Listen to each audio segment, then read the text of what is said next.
여러분이 한 절씩 교독하도록 하겠습니다. 그러므로 형제들아, 우리가 예수의 피를 힘입어 성소에 들어갈 담력을 얻었나니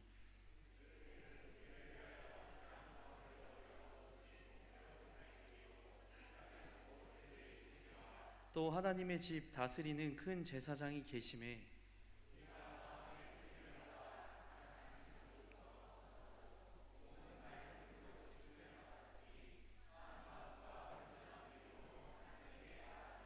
또 약속하신 이는 믿으시니 우리가 믿는 도리의 소망을 움직이지 말며 굳게 잡고, 같이 읽겠습니다. 모이기를 패하는 어떤 사람들의 습관과 같이 하지 말고 오직 권하여 그날이 가까움을 볼수록 더욱 그리하자. 아멘. 네, 여러분 혹시 살면서 신앙생활하면서 이런 경험 해보신 적 있으십니까? 나 내일부터 이제 새벽 기도 나가야지. 나 내일부터 새벽 예배 할 거야. 나 내일부터 작정 기도 할 거야. 라고 마음을 먹었는데 정작 이제 알람이 울렸습니다. 새벽 5시, 새벽 4시 알람이 울렸어요. 그러면 울리면 우리가 마음 먹었으니까 어떻게 해야 되죠? 일어나야 되는데 일어나는 것보다 뭐가 먼저 손이 가죠? 몸이 일어나야 되는데 우리는 핸드폰에 손이 먼저 갑니다. 그렇죠? 그리고 나서 알람을 어떻게 하죠? 끄고 다시 잠드는 경험 누구나 해본 적 있으시죠? 또 이런 적 없으십니까? 내가 기도해야지 라고 눈을 감았는데 갑자기 무슨 생각이 나죠? 오늘 날씨는 어떠지? 내일 날씨는 어떠지? 오늘 점심은 뭐 해 먹지? 오늘 저녁은 뭐 먹지? 또 직장 생활하는 청년들은 오늘 무슨 중요한 일이 있었는데? 또 학교 선생님 말씀이 생각난다거나. 그러니까 갑자기 우리는 기도하려고 눈을 감았는데 다른 생각이 들 때도 있다는 것입니다. 그것처럼 우리도 이렇게 기도의 중요성을 모르는 사람은 없는 것 같습니다. 우리 기도해야 됩니까? 안 해야 됩니까? 대답은 너무 잘하네요. 기도해야 됩니다. 그러니까 말은 쉬운데 막상 하려면 쉽지 않은 게 기도라는 것입니다. 그러면 우리는 머릿속으로는 우리의 마음은 새벽 예배 나가야지 마음 먹었다가도 그 다음 날이면 알람을 끄기도 하고 오늘부터는 기도해야지 라고 눈을 감으면 머릿속에는 다른 생각이 들고, 우리는 기도의 중요성을 알아서 이렇게 기도하고 싶고 기도해야 된다 마음 먹지만 이것을 실천으로 옮기는 것은 참 쉽지만은 않다는 것입니다. 그러면 우리는 왜 실천으로 옮기는 게 왜 이렇게 어려울까요? 직장 생활 하다 보면 또 학교 생활 하다 보면 여러 가지 일들을 하다 보면 어떠시죠? 바쁘죠. 그렇죠? 바쁘고 정신없고 또 야근까지 있다 보면 집에 와서 바로 쓰러지고 얼마나 피곤합니까? 그러면 그냥 잠드는 게 아니겠습니까? 또 때로는 이런 이유로도 우리가 기도를 못할 때도 있는 것 같아요. 어떤 상황이냐면 기도해도 아무 일도 일어나지 않습니다. 기도해도 내 기도는 응답되지 않는 것 같아요. 기도해도 내 삶은 달라지는 게 없는 것 같아요. 그래서 우리는 결과가 보이지 않는 기도에 지치고 실망하기도 한다는 것입니다. 또 때로는 마음속의 죄책감이 우리를 기도하지 못하게 만들 때도 있는 것 같습니다. 그래서 심리학적으로 보면 사람은 지속적인 스트레스 상황에서는 자신을 더 부정적으로 평가한다고 합니다. 그러니까 이게 무슨 말이냐면 특히 청년 시절에는 실패하거나 좌절하게 될 때 자신의 부족함을 탓하거나 자격 없는 존재로 느끼기 쉽다는 것입니다. 그래서 많은 청년들이 이렇게 생각한다는 거예요. 내가 이렇게 부족한데 하나님이 내 기도 들어주실까? 내가 하나님 앞에서 제대로 신앙생활 한 적도 없는데 하나님이 내 기도를 과연 들어주실까? 내가 이러한 죄를 지었는데 나한테 이러한 부끄러움이 있는데 내가 이렇게 잘못한 게 너무나도 많은데 하나님 앞에 내가 나아갈 자격이 있을까? 우리는 어떤 날은 바쁘다는 이유로 못하고 어떤 날은 기도해도 변하지 않는 현실에 실망해서 기도하지 못하고 또 어떤 날은 내가 기도할 자격이 없다는 생각에 기도를 아예 포기해버리는 게 우리라는 것입니다. 그런데 오늘 우리가 읽은 히브리서 10장의 말씀은요, 우리에게 기도의 새로운 출발점을 알려주고 있습니다. 오늘 말씀이 알려주는 것은, 우리에게 알려주는 것은 무엇이냐면, 기도는 내 자격을 증명하는 자리가 아니라 이미 하나님이 열어놓으신 은혜의 길을 걸어가는 것임을 알려주고 있다는 것입니다. 여러분, 기도는요, 우리의 부족함을 증명하는 자리가 아니라 우리의 연약함에도 불구하고, 부족함에도 불구하고 하나님께 나아갈 수 있는 은혜의 초대인 줄 믿습니다. 그래서 오늘 이 말씀을 통해 우리 기도의 출발점이 무엇인지 함께 나누고자 합니다. 오늘 우리가 읽은 히브리서 말씀은요, 크게 두 가지로 나누면 이렇게 나눌 수 있습니다. 교리편과 실천편입니다. 우리 친구들 많이 산만해요 지금. 목사님이 집중을 못하겠어요. 우리 친구들 가만히 도와주세요. 알겠죠? 여기 성도님들도 있고 다른 언니 오빠들도 있으니까 이렇게 움직이고 막 하면은 목사님이 여기만 보고 할 거예요. 제가 오전에 같이 예배 드렸잖아요. 그래서 오늘 이렇게 같이 한번 예배 드렸으니까 끝이다 라고 해서 이제 했는데, 또 함께 예배 드릴 수 있어서 행복해요. 너무 좋아요. 저는 우리 친구들 행복해서 그래. 알겠지? 근데 몸을 이렇게 돌려볼게. 자, 우리가 오늘 읽은 히브리서 말씀은요, 크게 두 가지로 나누면 이렇게 나눌 수가 있어요. 실천편, 교리편. 그러니까 이 교리편은 무엇이냐면, 히브리서 1장 1절부터 10장 18절까지가 교리편이에요. 그리고 실천편이 어디냐? 오늘 말씀이 시작되는 이 10장 19절부터 마지막 장까지가 바로 실천편이라는 거예요. 그러니까 쉽게 말해 이 앞부분 교리편은요, 알아야 할 것을 설명하는 부분입니다. 너 이거 알아야 해. 너 이거 꼭 알아야 돼. 이것을 설명한다는 거예요. 그러면 오늘 말씀이 시작되는 이 실천편은 무엇이냐면, 이제 알려준 것을 우리 삶에 이제는 어떻게 적용하면 되는지, 실천적으로 어떻게 살면 되는지 알려주는 내용이 바로 10장 19절부터의 말씀이라는 거예요. 그래서 히브리서 앞부분 교리편을 보면요, 예수님께서 우리를 위해서 하신 일을 알아야 한다고 썼습니다. 그러니까 이 예수님께서 우리를 위하여 하신 일을 왜 알아야 하냐고 썼냐면, 여러분 히브리서는요, 기본적으로 유대교에서 기독교로 넘어온 사람들, 유대교는요 예수님을 메시아로 인정해요, 안 해요? 하지 않습니다. 그런데 당시 복음을 듣고 유대교 안에서 예수님을 구세주로 믿는 사람들이 생겨났어요. 그런데 이 사람들이, 당신은 유대교 사회니까 유대교 사회에서 내가 예수님을 구세주로 믿고 고백한다는 것은요, 너무 많은 핍박과 사회적이고 경제적인 어려움을 감당했어야만 했습니다. 겪어야만 했습니다. 그래서 이들의 마음에는 어떤 마음이 있었냐면, 내가 다시 유대교로 돌아갈까? 나 너무 힘든데? 나 이렇게 예수 믿어봤자 달라지는 것도 없는데, 오히려 힘들어졌는데, 오히려 핍박이 더 많아졌는데, 이렇게 믿음이 흔들리고 있는 사람들을 위해 쓴 성경이 바로 히브리서라는 거예요. 그래서 믿음이 흔들리는 사람들, 이런 사람들에게 1장 1절부터 10장 18절까지 예수님이 어떤 분인지, 예수님은 우리를 위해 어떤 일들을 했는지 교리적으로 이론적으로 알려줬다는 것입니다. 그런 다음에 오늘 본문이 무엇이냐면, 이제는 너희들이 알았으면, 예수님이 구세주인 거 알고 예수님은 우리를 위해서 무슨 일을 했는지 너희들이 알았으면 이제 이렇게 살아야 한다고 말하는 부분이 어디다? 오늘 10장 19절부터의 말씀이라는 거예요. 그럼 여러분, 우리 어떻게 살아야 되냐? 오늘 말씀을 보면 이렇게 살라고 말씀하시는데, 우리 19절입니다. 우리 같이 한번 크게 읽어볼게요. 준비 시작. 그러므로 형제들아, 아멘. 그러니까 그러므로 이제 이렇게 살아야 한다는 거예요. 여기서 뭐라고 말씀하세요? 형제들아, 이제는 우리가 예수의 피를 힘입어 성소에 들어가게 되었답니다. 여러분, 근데 이 말이요, 이 말씀이요, 진짜 유대인들의 입장에서 보면, 당시 유대인들의 입장에서 보면 정말 말도 안 되는 말이거든요. 여러분 한번 생각해 볼까요? 유대교는요, 하나님께 누구만 나아갈 수 있습니까? 아무나 나아갈 수가 없습니다. 언제나 나아갈 수 없습니다. 또 그냥 갈 수도 없습니다.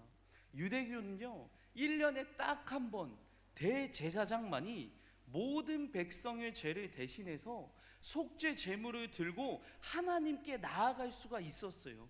그런데 지금 예수님으로 인해 어떻게 됐다는 거예요? 누구든지 언제든지 아무 때든지 조건 없이 그냥 하나님이 계신 성소에 하나님을 만나러 갈 수 있다고 말씀하시는 거예요. 그러니까 지금 이제는 너희들이 어떻게 살아야 된다, 이제는 너희들이 예수님이 우리를 위해 하신 일을 알았으면 그러므로 이제 우리는 어떻게 살아야 되냐는 거예요. 여러분, 유대교일 때는요 하나님을 두려워서 만나지 못했어요.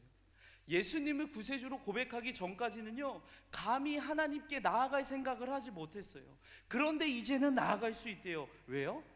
예수님의 십자가, 예수님의 피가 있기 때문에 누구든지 언제든지 하나님께 나아가라는 거예요. 그래서 우리 어떻게 살아야 되냐? 바로 하나님께 언제든지 나아가야 한다는 거예요. 하나님께 언제든지 오라는 거예요. 죄를 지었으면 죄를 지은 모습 그대로, 실패했으면 실패한 모습 그대로, 부족하면 부족한 모습 그대로 그냥 하나님께 나와라, 하나님께 와라. 이게 바로 우리의 실천편의 시작이라는 거예요. 여러분, 제 딸이 6살인데요 이렇게 보고 있으면 참 염치가 없습니다. 말 잘 들을까요? 안 들을까요? 뭐 들을 때도 있는데 대부분 뭐 6살이 말 잘 들을 리도 없죠. 참 말 안 들어요. 그런데 이 6살 이 딸이 아빠 사랑해요 하고 이렇게 달려오면 안아줄 수밖에 없어요.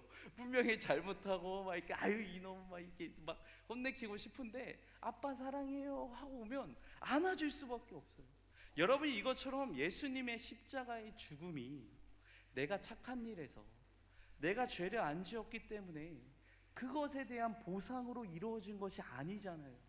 그러니까 하나님께 나아가라는 거예요. 하나님께 오라는 거예요. 이제 1장 1절부터 10장 18절까지 예수님께서 우리를 위해서 어떤 일을 했는지 너희들 알잖아. 내가 알려줬잖아. 이제 알았으면 하나님께 나와. 하나님께 와. 하나님께 언제든지 나아가 라는 말씀이 바로 오늘 말씀이라는 것입니다. 그런데 무엇을 가지고 나아가야 되냐? 하나님께 우리 무엇을 가지고 나아가야 되냐? 따라해 볼게요. 믿음, 그 다음 뭘까요? 소망. 누구예요? 네, 잘했어요. 그 다음에 뭘까요? 사랑. 따라해 볼게요. 믿음, 소망, 사랑.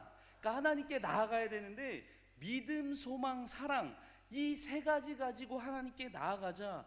이게 바로 히브리서 실천편의 메시지입니다. 여러분 한번 눈으로 보세요. 22절 한번 눈으로 볼까요? 22절을 한번 성경으로 눈으로 보면, 후반절을 보면 온전한 무엇으로? 믿음으로 하나님께 나아가자. 믿음이죠. 또 23절 또 보면 우리가 믿는 도리에 무엇을 붙잡고? 소망. 소망이죠. 그리고 24절 보면 서로 돌아보아 사랑과 선행을 격려하면 사랑이죠. 여러분, 믿음 갖고 살고 소망 붙들고 살고 서로 사랑하며 사셔야 합니다. 여러분 들어보니 어떠세요? 말은 쉽죠, 그쵸? 믿음 갖고 살고 소망 붙들고 살고 서로 사랑하며 살라고. 지금도 서로 사랑 안 하죠? 해요? 너희들 싸우고 왔니? 아까는 뭐 엄청 밝더니 얘들아. 우리 믿음 소망 갖고 살아야 된다. 서로 사랑해야 된다. 소망 붙잡고 살아가라. 믿음 갖고 살아가냐? 이거 말은 너무 쉬워요. 그런데 이렇게 살 수 있습니까? 여러분, 제가 질문 드려볼게요. 여러분 매일 믿음 갖고 사십니까? 믿습니다. 여러분 매일 뭐 소망 붙들고 살아가고 있습니까? 매일 원수 사랑하며 사시는 분, 뭐 이제 나이 드시면 집에 계신 분만 봐도 마음이 어렵다는 분들도 계시더라고요. 우리는 참 가까운 이 사람도 사랑하며 이제 살아가는 게 쉽지 않습니다. 누가 이 질문에 목사님 제가 이렇게 믿음 소망 사랑 붙들고 살아가고 있어요, 말할 수 있는 사람이 누가 있을까요? 그러면 오늘 히브리서 말씀은요 우리에게 불가능한 삶을 요구하는 것일까요? 믿음 갖고 사는 거 안 되고 소망 붙들고 사는 거 안 되고 원수 사랑하며 살아가는 거 안 되는데 이러한 불가능한 삶을 살라고 우리에게 말씀하시는 걸까요? 여러분 한번 생각해 봤으면 좋겠습니다. 여러분 오늘 말씀을 다시 한번 보면 19절을 보면 이제 그러므로 이제 어떻게 살아야 되냐? 첫 번째가 22절 하나님께 나아가자입니다. 그런데 이 말씀을요 오늘날 우리의 상황에서 해석해 보면 너무 쉬운 말입니다. 하나님께 우리 나아가려면 어떻게 해야 됩니까? 교회를 가거나 내가 있는 자리에서 기도를 하거나 하나님께 나아간다거나 하면 돼요. 그런데 당시 히브리서를 읽는 독자들의 마음도 우리와 같지 않았다라는 거예요. 아까도 말씀드렸지만 당시 유대인들에게 하나님께 나아가라, 하나님께 나아가, 하나님께 좀 나가라고 했다면 이 사람들이 어떻게 받아들였을까요? 당시 이 말을 들은 사람들은 이렇게 반응했을 것 같아요. 아니 우리가 어떻게 하나님께 나아가? 제물과 제사장 없이 우리가 어떻게 직접 하나님께 나아갈 수 있을까? 있느냐고 반문했을 것 같아요. 여러분 당시 유대인들의 상황에서 제물과 제사장 없이 하나님께 나아간다는 것은요 상상조차 할 수 없는 일이었다는 것입니다. 그런데 이제는 누구든지 하나님 앞에 나아갈 수 있게 됐대요. 그러면 나아갈 수 있게 된 근거가 무엇이냐? 우리 19절 20절 말씀인데 우리 같이 한번 읽어보겠습니다. 준비 시작. 그러므로 형제들아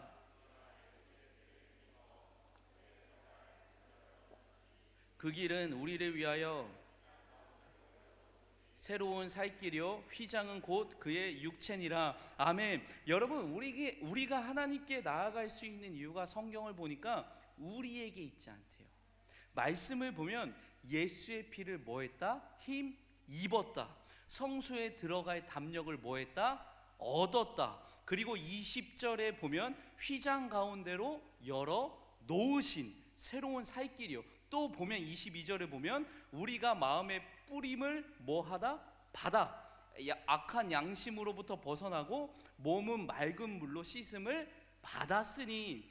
여러분 19절부터 22절까지 보면 힘입어 얻었나니 열어놓으신 마음의 뿌림을 받아 씻음을 받았으니 전부 다 뭐죠? 수동태입니다. 여러분 우리가 하나님께 나아가기 위해서 한 것 아무것도 없습니다. 우리의 노력으로 나아갈 수 있는 것이 아니라는 거예요. 우리는 원래 더럽고 부정하고 얼룩진 존재이기 때문에 하나님께 직접 나아갈 수 없었어요. 그런데 그런 우리가 어떻게 됐다는 거죠? 예수의 피를 뿌림을 받았고 씻음을 받은 줄 믿습니다. 그래서 정결한 영혼과 정결한 육체가 되어서 직접 하나님께 나아갈 수 있게 되었다는 거예요. 이게 바로 우리가 믿는 무엇이다? 성경에서 말하는 칭의라는 것입니다. 나의 어떠한 상태를 보면서 평가하고 그것을 기준 삼아 너는 의인이다 말하는 것이 아니라 하나님의 전적인 은혜로 우리를 의인이라 칭해 주시는 것, 이게 바로 기독교의 은혜라는 거예요. 그래서 여러분 22절에 믿음으로 하나님께 나아가자 이 말은요 우리의 윤리적이고 도덕적인 상태를 이야기하는 게 아니라 믿음의 상태. 무엇을 믿는 믿음? 나를 위해서 구속해 주시고 대속해 주신 그 예수님을 믿고 고백하는, 너가 예수님을 구세주로 믿느냐, 믿는다면 이 믿음의 상태를 이야기하는 게 바로 믿음으로 하나님께 나아가자라는 말이에요. 여러분 히브리서가 쓰일 당시에 이 사람들의 상황에서는요 하나님께 처음 나가는 것이죠. 그동안 들어보지 못한 말이죠. 처음 하나님께 나아가는 것입니다. 그런데 하나님께 나아가는 첫 출발이 무엇이냐면 너 재물 가져와, 너 제사장 데려와, 이게 아니라 19절부터 22절까지의 사건을 믿고 고백하라는 것입니다. 여러분 마찬가지로 우리 신앙의 첫 출발점이 이 고백인 줄 믿습니다. 예수님을 구세주로 믿는 것, 이것이 우리 신앙의 첫 출발점인 줄 믿습니다. 우리가 한 것이 아닙니다. 하나님께서 이루신 일을 받아들이는 것, 이게 바로 신앙의 첫 출발이라는 것입니다. 그래서 여러분 23절을 보면 이것이 바로 우리가 믿는 도리의 무엇이다? 소망이다 라고 되어 있는데, 이 도리가요 헬라어로 호몰로기안인데 뜻은 고백, 신앙 고백이라는 뜻입니다. 그러니까 19절부터 22절까지의 하나님께서 우리를 살리시기 위해 예수님을 통해 하신 일을 믿는 그 고백이 바로 신앙의 첫 출발점이자 우리가 믿는 도리라는 것입니다. 그래서 여러분, 우리는 이 신앙 고백 가지고 나아가는 것입니다. 하나님, 오늘도 저 예쁜 집 많이 했어요, 저 착하죠, 저 기도 많이 했어요, 저 믿음 좋아요, 이거 갖고 나아가는 게 아니라, 하나님, 저는 원래 하나님께 나아갈 수 없는 그러한 상태인데 하나님께서 저를 의롭게 여겨주셔서 하나님께서 저의 죄를 용서해 주시기 위해서 예수님의 십자가에 달려 죽게 하신 그것을 믿습니다. 그 믿음으로 우리가 하나님께 나아간다는 것입니다. 그래서 우리가 이것을 믿고 고백한다면 무엇이냐면, 내가 신앙이라는 출발점에 서서 천국이라는 목적지를 향해 이미 발걸음을 옮겼다는 거예요. 왜요? 이 고백이 우리 신앙의 첫 출발점이기 때문에 그렇습니다. 그런데 여러분, 문제는 무엇입니까? 제가 한 가지 질문을 드릴 건데 마음속으로 한번 대답해 보셨으면 좋겠습니다. 여러분, 혹시 예수님을 구세주로 믿으시죠? 예수님이 나의 죄를 대신해서 십자가에 돌아가신 거 믿으시죠? 믿으시죠? 믿는다면 우리는 이제 신앙의 첫 출발점에서 이제 신앙을 출발한 거예요. 이제 목적지를 향해 여러분들은 다 걸어가고 있는 거예요. 그러면 제가 한번 질문 드려볼게요. 현재 그럼 내 신앙의 상태로 이 목적지까지 완주할 자신 있으세요? 현재 나의 상황이나 나의 상태나 모든 여건에 있어서 내 지금 신앙의 상태로 목적지까지 완주할 자신 여러분 있으세요? 끝까지 가실 수 있으실 것 같아요? 지금 신앙의 상태로? 여러분, 생각해보면 저도 자신 없어요. 아까도 말씀드렸다시피 우리는 너무나도 우리를 잘 알아요. 믿음 갖고 살아야 하고 소망 갖고 살아야 되고 서로 사랑하며 살아야 되는데 잘 안 되는 게 우리잖아요. 저도 잘 안 됩니다. 그러면 지금 이 상태로 우리가 목적지까지 잘 도착할 수 있을까요? 우리가 신앙의 첫 출발점에서 예수님을 구세주로 믿고 이제 목적지를 향해 걸어가고 있는데, 출발을 했는데 목적지까지 완주할 자신이 우리에게는 없다는 거예요. 여러분, 그러면 목적지까지 어떻게 갈 수 있을까요? 우리 목적지까지 어떻게 완주할 수 있을까요? 23절을 보니까요, 성경은 이렇게 말씀하고 계시는데 우리 23절 말씀 우리 같이 한번 읽어보겠습니다. 준비 시작. 또 약속하신 이는 미쁘시니, 여기까지만 읽을게요. 우리가 신앙 이 출발했으면 목적지까지 갈 수 있는 이유에 대해서 이렇게 말씀하세요. 약속하신 이는 미쁘시니.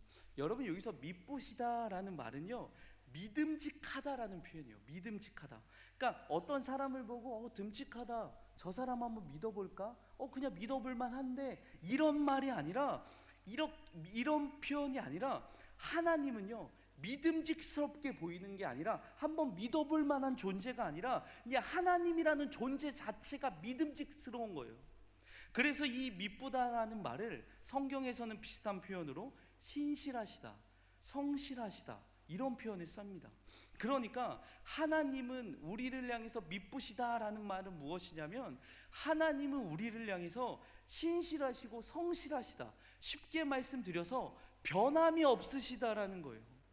여러분, 우리는요 우리의 신앙의 상태나 우리의 신앙의 상황으로 실력으로는 목적지까지 갈 수가 없습니다. 우리는 죽었다 깨어나도 우리의 노력으로는, 우리의 힘으로는 갈 수가 없다는 거예요.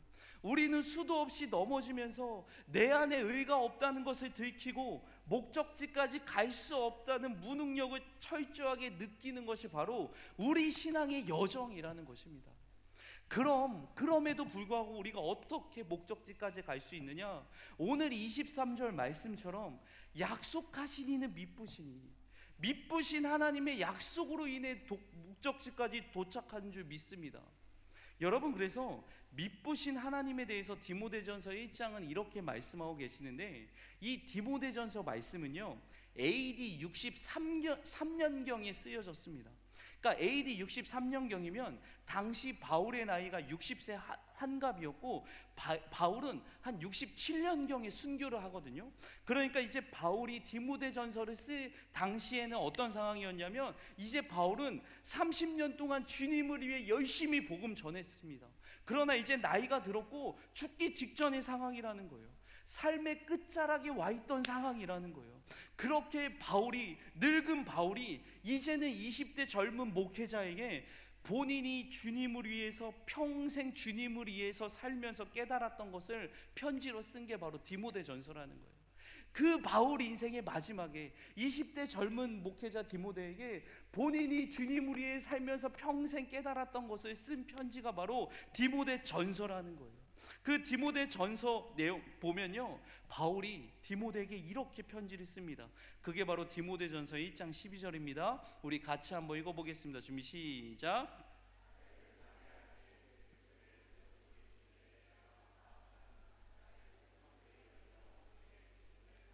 아멘. 여러분, 이 말씀을 보면요, 바울이 평생 주님을 위해서 살면서 깨달았던 거예요. 이 말씀을 보면 내가 능한 겁니까? 아니면 나를 능하게 해주신 것입니까? 내가 충성된 겁니까? 아니면 나를 충성되이 여겨주신 것입니까? 내가 주의 자녀 되겠다고, 내가 예수 믿는 청년 되겠다고 내가 직분을 선택한 거예요? 아니면 내게 직분을 맡겨주신 것입니까? 여러분, 오늘 우리가 읽었던 히브리서 말씀처럼요, 이 디모데전서 1장 말씀 보면 전부 다 받은 거예요. 수동태입니다. 전부 주신 거라는 거예요. 누가 주셨습니까?